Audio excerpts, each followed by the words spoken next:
college football coaches have been the talk of the town, especially these past 2 college football seasons. But how much do they actually make, and why are they making so much money? Well, if you're ready to go ahead and get into this, make sure to give this video a thumbs up or thumbs down because it's your thumb, and let's go ahead and get into it. Just like everything else, there's a little backstory that comes with college football coaches' salaries. And the first to get the big old salary was Jackie Sherrill. And he was known as the highest paid state employee in 1982, as he was signed to a contract that paid him $831,000 a year. Now, back in 1982, that was some big bucks, but now that's not even a fraction of what assistants make in college football. And in 1997, Steve Spurrier shaked up a lot of news as he signed a $2 million a year contract, which made him the first coach to make at least $1 million a year. And most of the money that these college football coaches are getting paid now are coming 100% from boosters. And these boosters are made up of famous and rich alumni, or just famous and rich people who really like that school, i.e. Matthew McConaughey in Texas, as well as they're paying this money to pay their contracts, the extra benefits, and to buy out contracts so that coach can come to their team. And the top 5 highest paid college football coaches' salaries right now are at number 5, Nick Saban, who signed a contract extension in 2021 for a 8-year, $84.8 million a year deal. And some of his incentives include $400,000 for making it into the college football playoffs, $75,000 just for getting into the SEC championship. At number 4 is Dabo Swinney, who signed a contract extension in 2019. He is now on a 10-year, $93 million a year contract. And one of Dabo Big's incentives is that in March of every year, if he's still with Clemson football, he receives $1 million just for staying with the team. Crazy. At number 3 is Jimbo Fisher, who signed a contract with Texas A&M in 2017 for 10 years, $94.5 million.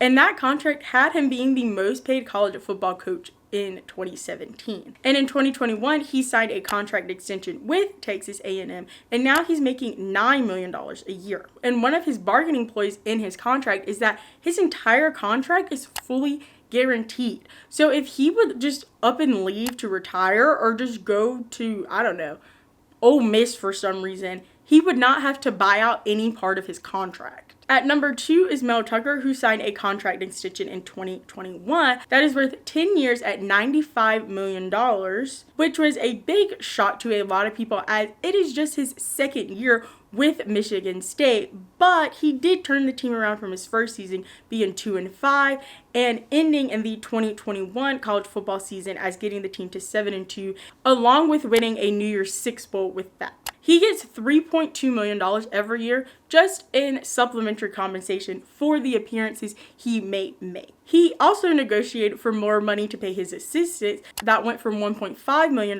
to now $7.5 million.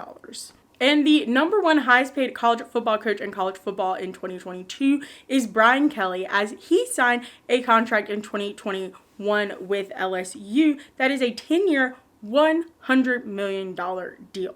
And this was shocking, as you probably remember, as Notre Dame was right there for that college football playoffs, and he said, "Peace out, Girl Scouts," in that 7-minute meeting.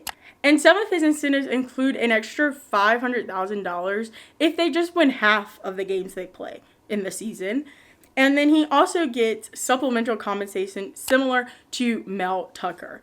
Now, even though these are coaches who have had a pretty long standing in college football, it's not just the old heads that are getting a lot of bang for their buck in college football. The new guys who are first-year college football coaches are also getting a lot of money, as the new Oklahoma head coach Brent Venables signed a 6-year, $43.5 million contract. Dan Lanning, who's the new Oregon football coach, signed a 6-year, $29.1 million contract. Tony Elliott, who is the new Virginia head football coach, signed a 6-year, $29.95 million contract. And Joey McGuire, who is the new Texas Tech head football coach, signed a 6-year, $20.2 million contract. And Greg Sankey, the SEC commissioner, was asked about the high price tag that comes with college football coaches' salaries.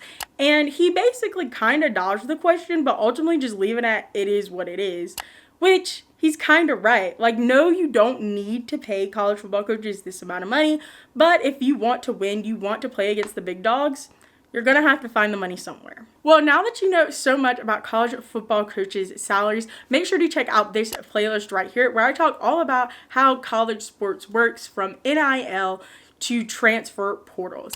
And go ahead and leave me a comment down below telling me, how do you feel about these increased college football coaches' salaries, as I do respond to every single comment. Make sure to subscribe and hit the bell to be notified every time I post a new video, which are on Mondays at 11 a.m. Eastern Standard Time.